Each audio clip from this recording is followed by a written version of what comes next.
আসসালামু আলাইকুম ষষ্ঠ শ্রেণীর শিক্ষার্থীরা, আশা করছি ভালো আছো। এটা হচ্ছে তোমাদের ৭৯ এবং ৮০ পৃষ্ঠার যে প্রশ্ন এবং উত্তর আজকে আমরা সেটি সমাধান করার চেষ্টা করব। সো গল্পটি ছিল কীটপতঙ্গের সঙ্গে, এটা লিখেছিলেন আব্দুল আল মতি। এটার যে প্রথম প্রশ্ন সেটা হচ্ছে যে এই রচনাটি কোন বিষয়ে লেখা? এই রচনাটি কোন বিষয়ে লেখা? সো এর আনসার হচ্ছে যে এই রচনাটি কীটনাশকের ব্যবহারের ক্ষতিকর প্রভাব এবং প্রাকৃতিক উপায়ে কীটপতঙ্গ দমন সম্পর্কে লেখা হয়েছে। এতে কীটনাশকের মাধ্যমে পরিবেশে ঘটে যাওয়া বিপদের পাশাপাশি প্রাকৃতিক ভারসাম্য বজায় রাখার উপায়গুলো নিয়ে আলোচনা করা হয়েছে। এই হচ্ছে প্রথম প্রশ্ন এবং উত্তরটি। দ্বিতীয় প্রশ্ন হচ্ছে লেখাটির মধ্যে কি কি বিশ্লেষণ আছে, যেহেতু এটা একটা বিশ্লেষণধর্মী রচনা।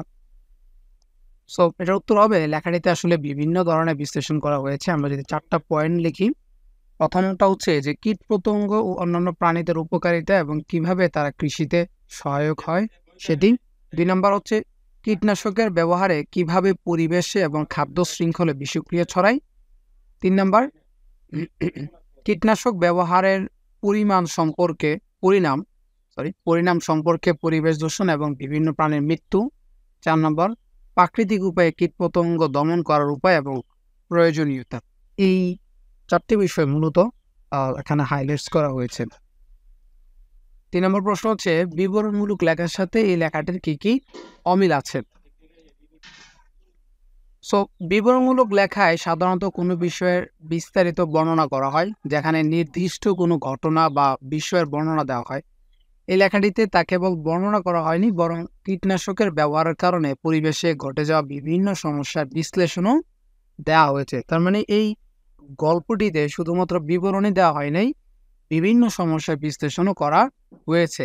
এতে প্রভাব সম্পর্কে আলোচনা করা হয়েছে, কি কি কারণ রয়েছে এবং পরিণামের উপর আলোকপাত করা হয়েছে, যা বিবরণমূলক লেখার চেয়ে বেশি বিশ্লেষণমূলক হয়েছে।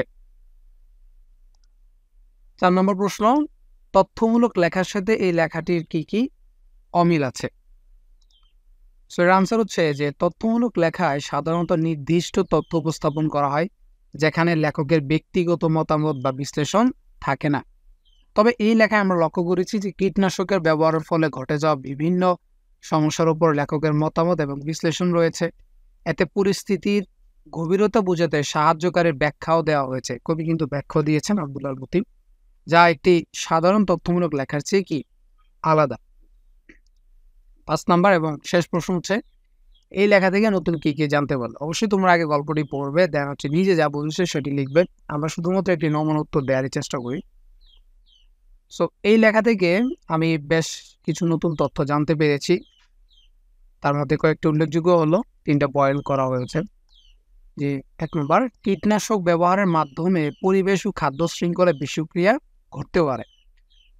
2 নম্বর কীটনাশক পরিবেশে দীর্ঘস্থায়ী প্রভাব ফেলতে পারে এবং এতে মানব দেহেও ক্ষতিকর প্রভাব পড়তে পারে।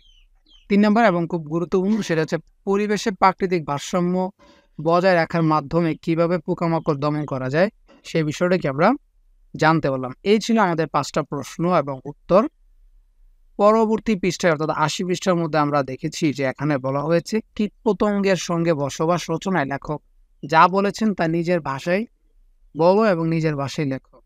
সেটা লেখার জন্য অবশ্যই তুমি গল্পটি পড়বে। আবারও বলছি, পড়ার পরে নিজে যা বুঝেছো সেটি 1 পৃষ্ঠা হলে 1 পৃষ্ঠা নিজেই লিখবে। তবে আমরা এটা একটা আইডিয়া দেওয়ার চেষ্টা করেছি, সে উত্তরটা লেখার চেষ্টা করেছি। হুবহু আমাদের মতোই লিখতে হবে এমন কোনো কথা নেই, নিজে যা বুঝেছো সেটাই লিখবে। আমরা শুধুমাত্র একটি ধারণাই দিই। সো উত্তর হবে যে এই রচনায় লেখক কীটনাশকের ক্ষতিকর প্রভাব এবং পরিবেশের ভারসাম্য রক্ষার গুরুত্ব সম্পর্কে আলোচনা করেছেন। তিনি বলেছেন যে প্রজাপতি ও মৌমাছির মতো উপকারী কীটপতঙ্গ পরিবেশের জন্য অত্যন্ত গুরুত্বপূর্ণ, কারণ তারা পরাগযোগের মাধ্যমে ফসল উৎপাদনে সহায়তা করে। কিন্তু যখন আমরা নির্বিচারে কীটনাশক ব্যবহার করি তখন শুধু ক্ষতিকর পোকামাকড়ই নয়, উপকারী পোকামাকড়ও কি মারা যায়। তার মানে সকল পোকামাকড়ই কিন্তু অপকারী নয়, কিছু কিছু উপকারীও রয়েছে। যার ফলে কি হয়ে যায়, যখন উপকারী পোকামাকড়গুলো মারা যায় তখন পরিবেশের একটা ভারসাম্যহীনতা সৃষ্টি হয়, অর্থাৎ ভারসাম্যটা নষ্ট হয়ে যায়। কীটনাশক ব্যবহারের ফলে বিষাক্ত পদার্থগুলি খাদ্য শৃঙ্খলের মাধ্যমে মানুষ এবং প্রাণীর দেহে জমা হতে পারে, যা মারাত্মক রোগ এবং মৃত্যুর কারণ হতে পারে। লেখক এই বিষয়টি বিশ্লেষণ করে দেখিয়েছেন যে কিভাবে প্রাকৃতিক শিকারীর সংখ্যা কমে গেলে কীটপতঙ্গের সংখ্যা বেড়ে যায় এবং ফসলের ক্ষতি হয়। লেখক এও উল্লেখ করেছেন যে বিজ্ঞানীরা এখন কীটপতঙ্গ দমন করার জন্য প্রাকৃতিক উপায়ের দিকে বেশি গুরুত্ব দিচ্ছেন। তিনি পোকামাকড় দমনের বিভিন্ন প্রাকৃতিক উপায়, যেমন আলোর যে ফাঁদ সেটা তৈরি করা, পোকামাকড়ের ডিম সংগ্রহ করা ইত্যাদি সম্পর্কে বিস্তারিত বর্ণনা দিয়েছেন। তো আমরা যদি সংক্ষেপে বলি, সেটা হচ্ছে লেখক বলতে চেয়েছেন যে কীটনাশকের ব্যবহারের পরিবর্তে প্রাকৃতিক উপায়ে কীটপতঙ্গ নিয়ন্ত্রণ করা উচিত, কারণ এটি পরিবেশের জন্য নিরাপদ এবং সাস্টেনেবল একটা সলিউশন, অর্থাৎ টেকসই সমাধান। সো আশা করি তোমরা বুঝতে পেরেছো। কেউ না বুঝে থাকলে অবশ্যই কমেন্ট করবে, সেটা আমরা বোঝানোর চেষ্টা করব। সো চ্যানেলটি অবশ্যই সাবস্ক্রাইব করে আমাদের পাশে থাকবে, এটাই আশা করি। তো ভিডিওটি এ পর্যন্তই। আল্লাহ হাফেজ। আসসালামু আলাইকুম।